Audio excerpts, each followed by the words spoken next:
इन कांग्रेस और बीजेपी के लोगों ने वो उनके पालतू चित्र के रूप में एक दो परिवार थे। उस वक्त के जो जितने भी दलित जो नेता थे वो भी इस मुकाम को हासिल नहीं कर पाए थे। कुछ समय के होते हैं, जैसे बारिश के अंदर जो मेंढक होते हैं इस तरह से आते हैं, वो आते हैं और चले जाते हैं। हर चुनाव के अंदर अलग अलग चेहरे आते हैं, जो चेहरा बदलने की आदत है वो चेहरा बदल लेते हैं।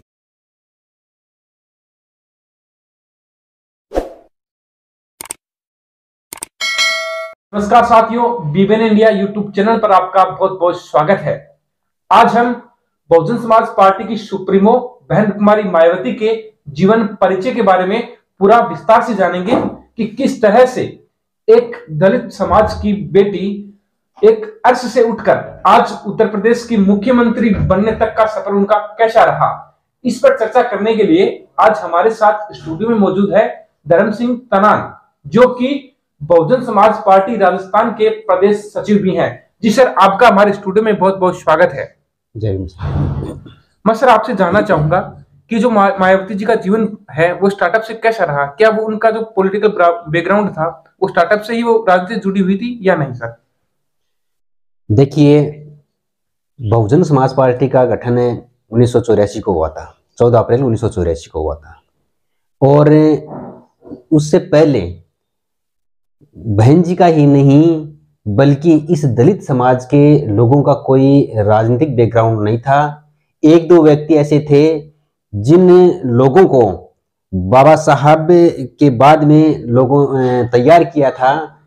इन कांग्रेस और बीजेपी के लोगों ने वो उनके पालतू चित्र के रूप में एक दो परिवार थे, और पूरे दलित समाज के से ही SC/ST के लोगों से, SC/ST में OBC के अंदर कोई भी इस तरह का लोग नहीं थे जो राजनीति के अंदर थे। बहन कुमारी मायावती जी का जन्म 1956 को हुआ था। मायावती जी के जन्म से पहले उनके परिवार का कोई राजनीतिक बैकग्राउंड नहीं था। मायावती जी के जन्म के बाद में वो दिल्ली में पढ़ाई की, दिल्ली में रहे, वहाँ पर उन्होंने नौकरी भी की, और मायावती जी एक शिक्षक की नौकरी कर रही थी। उसी वक्त उनकी मुलाकात बहुजन समाज पार्टी के संस्थापक मान्यवर साहब कांशीराम जी से हो जाती है। उस समय एक जो जाति तोड़ने का एक जाति तोड़ो मंडल बना था, तो उसका एक कोई सम्मेलन था। उसके अंदर आदरणीय बहन कुमारी मायावती जी को जाकर के वहां पर बोलने का मौका मिला, और वहां पर बहुत से लोग जो SC/ST के लोग आए हुए थे, तो उन्होंने जब उन लोगों को मायावती जी के को सुना, तो उन लोगों ने मान्यवर साहब कांशीराम जी को जाके बताया इस तरह से कोई मतलब एक टीचर है, उसने इस तरह का जो भाषण दिया है, जो गैर आपत्तिजनक कोई शब्द था उसको बार बार वो रिपीट कर रहे थे मंच के द्वारा, तो उसको उन्होंने मना किया मंच के द्वारा कि इस तरह का शब्द आपको नहीं बोलना चाहिए, क्योंकि यह इसको कानूनन अपराध है, तो ऐसा शब्द आपको बोलना नहीं चाहिए। तो मान्यवर साहब कांशीराम जी मतलब उसी दिन आदरणीय बहन कुमारी मायावती जी के घर पहुंच जाते हैं। मायावती जी उस समय IAS की तैयारी कर रही थी। उनकी इच्छा थी कि मैं IAS बनूं, उनके परिवार की इच्छा थी, और उनके सब चाहने वालों की, परिवार के, रिश्तेदारों की, सबकी यही इच्छा थी, क्योंकि उस समय दलित समाज के अंदर पढ़े लिखे लोग बहुत कम मिलते थे। तो मायावती जी एक शिक्षक थी, तो शिक्षक होने के साथ साथ में उन्होंने ये सोचा क्यों ना मैं IAS बन के देश की सेवा करूं, समाज की सेवा करूं। ये बात मान्यवर साहब कांशीराम जी के को उन्होंने बताई। जब कांशीराम जी घर गए तो मान्यवर साहब कांशीराम जी ने उससे बात की, विचार विमर्श किया, और आते वक्त एक बात उनको कह दी कि आपको मैं ऐसा व्यक्ति बना दूंगा, ऐसा इंसान बना दूंगा कि IAS IPS आपके पीछे पीछे फाइल लेके घूमेंगे। तो बहन कुमारी मायावती जी ने को ये बात बिल्कुल समझ में आ गई मान्यवर साहब कांशीराम जी की, और बहन जी उसी वक्त, उसी दिन के बाद में मान्यवर साहब कांशीराम जी के मूवमेंट से जुड़ गई। DS4 में काम किया, बामसेप में काम किया, और बहुजन समाज पार्टी का गठन हुआ। तो उस समय आदरणीय बहन कुमारी मायावती जी ने जो दिल्ली के अंदर टीचर की नौकरी कर रही थी, तो उन्होंने टीचर की नौकरी से त्याग पत्र दे दिया, और त्याग पत्र देके बहुजन समाज पार्टी में काम किया। आदरणीय बहन कुमारी मायावती जी ने पहला चुनाव उत्तर प्रदेश के केराना जो लोकसभा सीट है वहां से चुनाव लड़ा। और 1984 में जब बहुजन समाज पार्टी का गठन हुआ उस समय मायावती जी ने 44,445 वोट प्राप्त किए।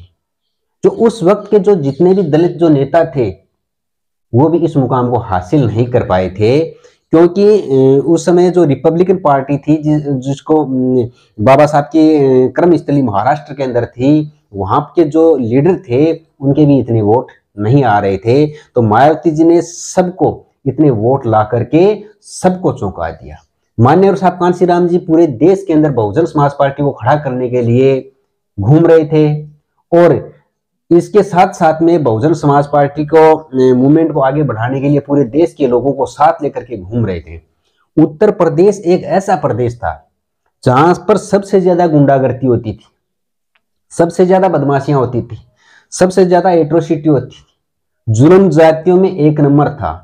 आज जो अपन देखते हैं उत्तर प्रदेश, वहां पर स्वतंत्र रूप से कोई भी व्यक्ति, बाहर के व्यक्ति भी जाकर के मीटिंग कर सकते हैं, लेकिन उस समय दलित समाज का कोई भी व्यक्ति उत्तर प्रदेश के अंदर चुनाव लड़ना तो बहुत दूर की बात है, उत्तर प्रदेश के अंदर जा नहीं पाता था। अगर आपने भी सुना होगा कि उस समय उत्तर प्रदेश के अंदर बहुत लूटमार होती है, गुंडे बदमाशों का एरिया है। कोई भी जो गाड़ी वाले थे जो भी लेकर जाते थे उत्तर प्रदेश से बच करके जाते थे, क्योंकि इतनी गुंडागर्दी थी वहां पर। किसी ऐसे मतलब व्यक्ति को निकलने नहीं दिया जाता था, घर से बाहर नहीं निकलने दिया जाता था व्यक्ति को। उस जगह से एक महिला बहुजन समाज पार्टी के मूवमेंट को लेकर के, बाबा साहब डॉक्टर अम्बेडकर के मूवमेंट को लेकर के नीला झंडा लेकर के घर से निकली, और उत्तर प्रदेश की गली गली के अंदर, घर घर के अंदर जाकर के लोगों को समझाने का काम आदरणीय बहन कुमारी मायावती जी ने किया। और मायावती जी ने वहां पर उपचुनाव हुए, जैसे बिजनौर का चुनाव हुआ, हरिद्वार का चुनाव हुआ, वहां पर उपचुनाव भी बहन कुमारी मायावती जी ने चुनाव लड़े, और वहां पर भी उनको चौंकाने वाले वो रिजल्ट दिए। 1989 के अंदर आदरणीय बहन कुमारी मायावती जी पहली बार सांसद उत्तर प्रदेश की बिजनौर सीट से बनी। लेकिन बहन कुमारी मायावती अपने साथ में खुद का तो प्रचार करती ही, और भी जो प्रत्याशी खड़े करते थे, मूवमेंट के जो व्यक्ति थे, बहुजन समाज पार्टी के जो प्रत्याशी थे, उनका प्रचार करने का काम करती थी।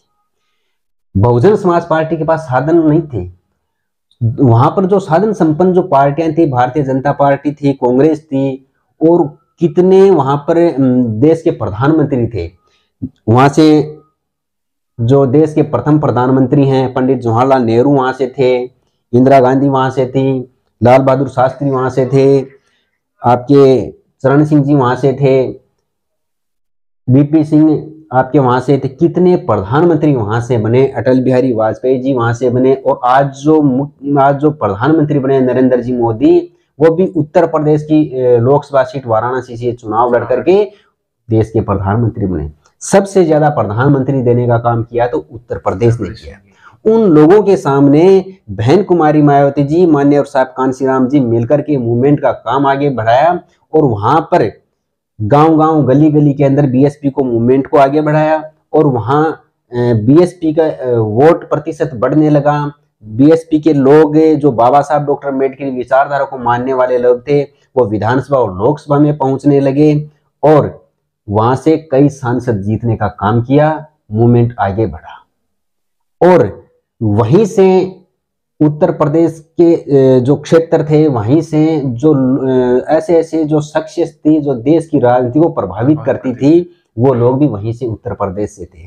पूरा देश का फोकस उत्तर प्रदेश रहता था कि उत्तर प्रदेश में जो जीत हासिल करता है वो पूरे देश में माहौल ऑटोमेटिक बन जाता है। तो माननीय और कांशीराम जी के सहयोग से बहन कुमारी मायावती जी ने उत्तर प्रदेश में काम आगे बढ़ाने का काम किया। उससे बहन जी 1989 में सांसद बन गई। सांसद से पहले उनके परिवार का कोई राजनीतिक बैकग्राउंड नहीं था, उनको विरासत के अंदर उनके परिवार का कोई व्यक्ति वार्ड का मेंबर भी नहीं रहा हुआ था। और बहन जी नहीं, आज भी मैं आपको दावे के साथ कहता हूं, बहुजन समाज पार्टी के जो आज वर्तमान के अंदर लोकसभा के अंदर जो सांसद हैं, जो कई राज्यों के अंदर विधायक हैं, जो विधान परिषद सदस्य हैं, राज्यसभा के मेंबर हैं, उनके परिवार में किसी में भी, उनके परिवार के अंदर कोई वार्ड का पंच या पार्षद तक भी नहीं रहा हुआ है। जीरो से उठा करके बहन कुमारी मायावती जी बहुजन समाज पार्टी के लोगों को तैयार किया है, नेताओं को तैयार किया है, लोकसभा और विधानसभा में पहुंचाने का काम किया है।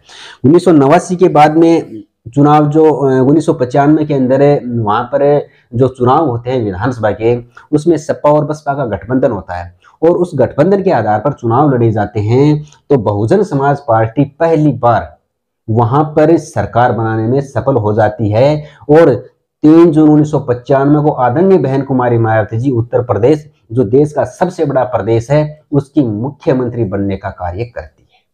3 बार बहन कुमारी मायावती जी गठबंधन के द्वारा वहां पर मुख्यमंत्री बने।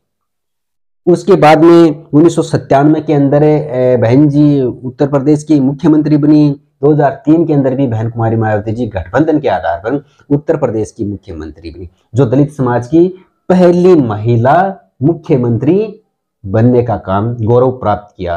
और मुख्यमंत्री बनने के बाद में बहन जी दलित ही नहीं, एक दबंग नेता के रूप में देश की राजनीति के अंदर उभर के आई और जिनका आयरन लेडी बहन कुमारी मायावती जी के नाम से जानते हैं।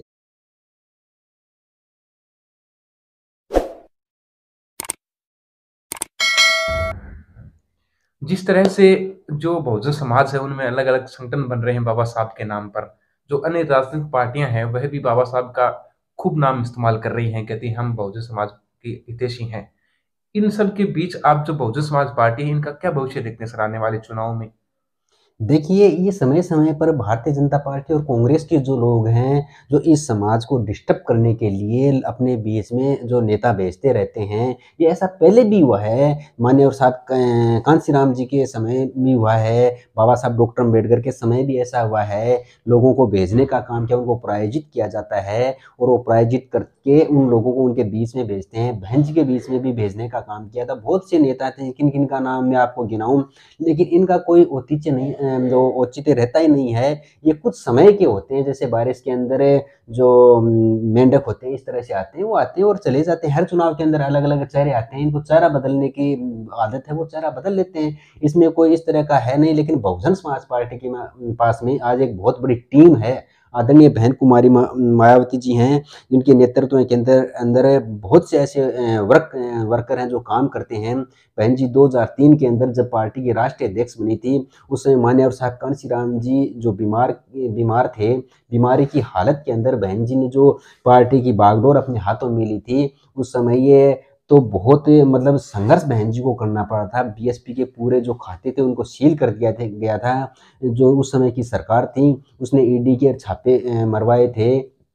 जो उत्तर प्रदेश की जो ताज कॉरिडोर जैसा मामला बहन जी पर लग गया था। ऐसे तमाम तरह के जो विरोध बहन जी को सहन करने पड़े। तो उस समय बहन जी घबराई नहीं, बिल्कुल बहुजन समाज ने डट करके बहन जी का जी जान से साथ देने का काम किया है। तो ऐसे लोगों का कोई औचित्य इस समाज में नहीं रहता है जो बीएसपी के खिलाफ जो लोगों को करते हैं, क्योंकि बहन जी ने जो देखो वर्क किया है, वो वर्क आज सबके सामने। बाबा साहब डॉक्टर अम्बेडकर के नाम से कितने पार्क स्मारक हैं, माननीय साहब कांशीराम जी के नाम पर हैं।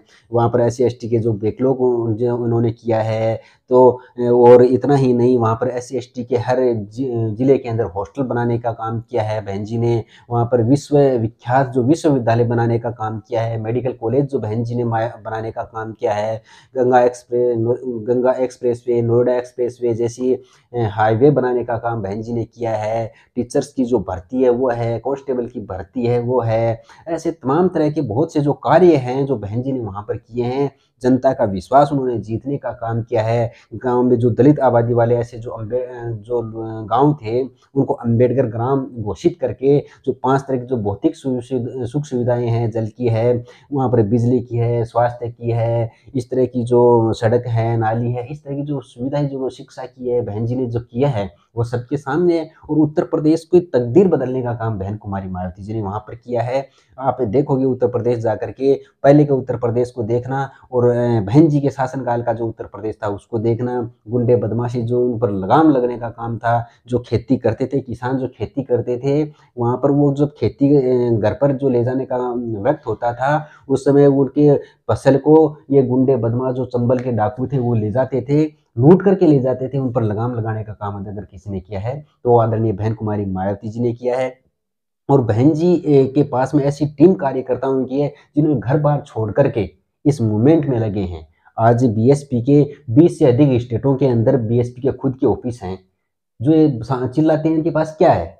कुछ नहीं है। बीएसपी एक विचारधारा की पार्टी, एक मूवमेंट है। आज बीएसपी के हर स्टेट के अंदर विधायक मिल जाएंगे, कार्यालय मिल जाएंगे। बीएसपी के जो कोऑर्डिनेटर उत्तर प्रदेश से जो बहन जी भेजती है वो कोऑर्डिनेटर वहाँ पर कोऑर्डिनेट करते हैं, वो कार्य करते हैं। तो ऐसे जो वर्क की एक टीम है, वर्करों की टीम है, तो जो राष्ट्रीय कमेटी से लेकर के बूथ तक की टीम है वो बहन जी के पास में, और उनके पास किसी भी पार्टी के पास में नहीं है। बहन जी के एक इशारे पर लाखों कार्यकर्ता रातों रात इकट्ठे हो जाते हैं। ऐसा सिस्टम बहन कुमारी मायावती जी ने इस तरह देश के अंदर तैयार कर रखा है। और आने वाले जो लोकसभा के चुनाव है 2024 के अंदर, उसके अंदर भी आप देखना बीएसपी एक नंबर पर देश की सबसे बड़ी पार्टी के रूप में उभरेगी। और जो ये जो तमाम तरह के लोग हैं, मीडिया की साजिश है, क्योंकि ये जो चालबाजी करते हैं, जो बदमाशी करने का काम है, मीडिया एक खरीदी हुई मीडिया होती है। इनको तो बेचारों जितना पैसा देता है उधर ही वो छापने की मजबूर होते हैं। अगर वो नहीं होते हैं तो ईडी के इनके पास में जो सरकारी मशीनरी का दुरुपयोग करते हैं।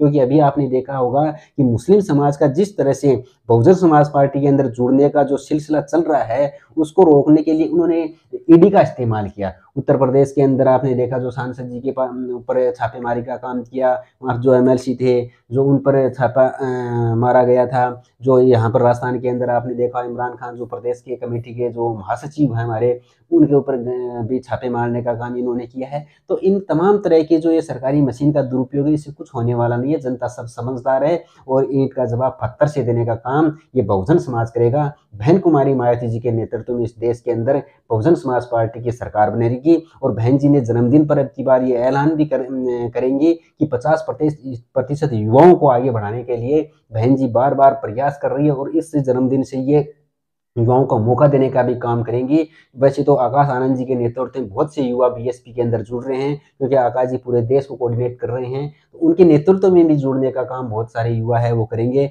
और आकाश जी हर लोकसभा के अंदर जा रहे हैं, विधानसभा में जा करके मीटिंगें कर रहे हैं। इससे भी युवाओं में काफ़ी जोश और जुनून है, और जुनून के साथ में जुड़ करके बीएसपी को दिन दुगुना और रात चौगुना आगे बढ़ाने का काम जो है ये कार्यकर्ता करने का काम करेंगे। आपका बहुत बहुत धन्यवाद सर, हमारे साथ एक इतनी विस्तृत चर्चा करने के लिए। आपका बहुत बहुत धन्यवाद हमारे वीडियो को अंत तक देखने के लिए।